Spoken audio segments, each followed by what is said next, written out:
আজিৰ সভাত আমাৰ মাজত উপস্থিত আমাৰ মন্ত্ৰী চন্দ্ৰমোহন পাটোৱাৰী ডাঙৰীয়া, আমাৰ এমপি বাইদেউ বিজুলী কলিতা মেধি ডাঙৰীয়ানী, পলাশবাৰী সমষ্টিত বিধায়ক হেমাংগ ঠাকুৰীয়া ডাঙৰীয়া, জিলা পৰিষদৰ অধ্যক্ষ নিপন ভূঞা ডাঙৰীয়া, আমাৰ ভাৰতীয় জনতা পাৰ্টি দক্ষিণ কামৰূপৰ সভাপতি অঞ্জন গোস্বামী ডাঙৰীয়া, সভাত উপস্থিত বিশিষ্ট ব্যক্তিসকল, আই মাতৃসকল আৰু ৰাইজ, কিমান মহিলাই এই আঁচনিৰ সুবিধা পাব?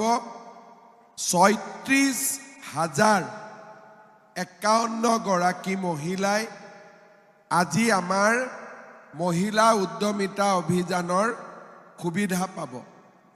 আৰু মোৰ লাগে ৩৬,০০০ৰ জাগাত ইয়াত প্ৰায় ৪০,০০০ মহিলা উপস্থিত আছে। কিমান মহিলা উপস্থিত আছে? প্ৰায় ৪০,০০০।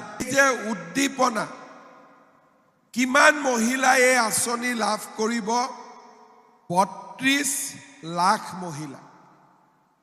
এগৰাকী দুগৰাকী মহিলাই নহয়, পলাশবাৰীত এই আঁচনি লাভ কৰিব ৩৬,০০০ মহিলাই, আৰু গোটেই অসমতে এই আঁচনি লাভ কৰিব ৩২ লাখ মহিলাই।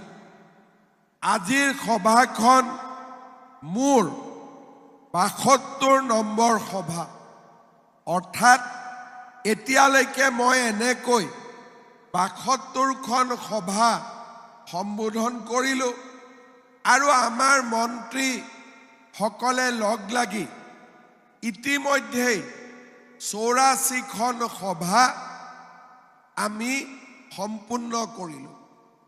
৫ ফেব্ৰুৱাৰীৰ আগতে এই আঁচনিৰ প্ৰথম কিস্তিৰ ধন বিতৰণ আমি শেষ কৰিম। এই গোটেই সময়ছোৱাত উজনিৰ পৰা নামনিলৈ, বৰাকৰ পৰা ব্ৰহ্মপুত্ৰলৈ, আনকি মই কাৰ্বি পাহাৰতো মহিলাসকলৰ অভূতপূৰ্ব উৎসাহ দেখা পাইছোঁ।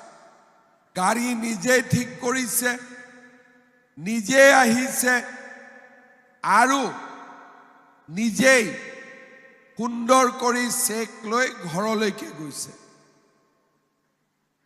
এই যিটো উৎসাহ, এই যিটো উদ্দীপনা, অকল ১০,০০০ টকাতে আমি শেষ কৰিব নালাগে।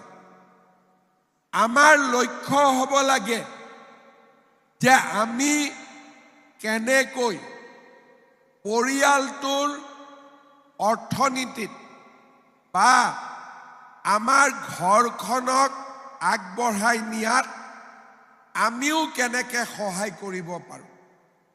আগতে অসমত কি আছিলে যে গিৰিয়েকে উপাৰ্জন কৰিব আৰু ঘৈণীয়েকে ঘৰৰ কাম কৰিব। কিন্তু লাহে লাহে আমাৰ সমাজ সলনি হ'ল। ছোৱালী মহিলাই পঢ়া কৰিলে, কাম কাজ কৰিলে। লাহে লাহে মহিলাসকলে বুজি পালে যে আমিও উপাৰ্জন কৰিব পাৰোঁ, অৰ্থাৎ আমিও নিজৰ ভৰিৰ ওপৰত নিজে থিয় দিব পাৰোঁ। এগৰাকী মহিলাই এটা টকাও যদি উপাৰ্জন কৰে, মহিলাৰ সন্মান পৰিয়ালটোত আৰু সমাজত বহু গুণে বাঢ়ি যায়।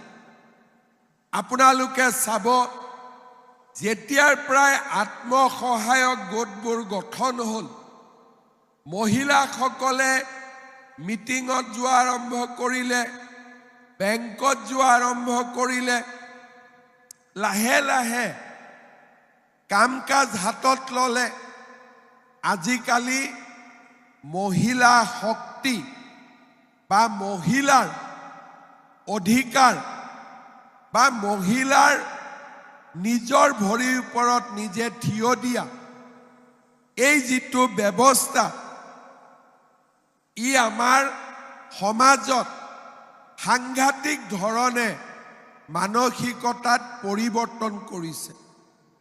যেতিয়াৰ প্ৰায় মহিলা ঘৰত আগবাঢ়ি গৈছে, উপাৰ্জন কৰা আৰম্ভ কৰিছে, মহিলাসকলকো সমাজে পুৰুষৰ লগত সমানে স্থান দিয়া আৰম্ভ কৰিছে।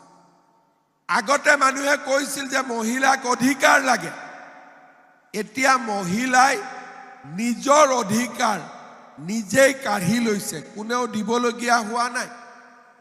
পুৰুষে মহিলাক অধিকাৰ দিবলগীয়া হোৱা নাই, মহিলাসকলে নিজে আগবাঢ়ি গৈছে। আৰু আপোনালোকে কলেজত স্কুলত আজিকালি দেখিছে ছোৱালীয়ে লাহে লাহে ল'ৰাকো পিছ পেলাই গৈ আগবাঢ়ি গৈছে। আমি কি বিচাৰিছো যে এই আঁচনিখনৰ জৰিয়তে মহিলা সমাজৰ মাজত আত্মবিশ্বাসৰ সৃষ্টি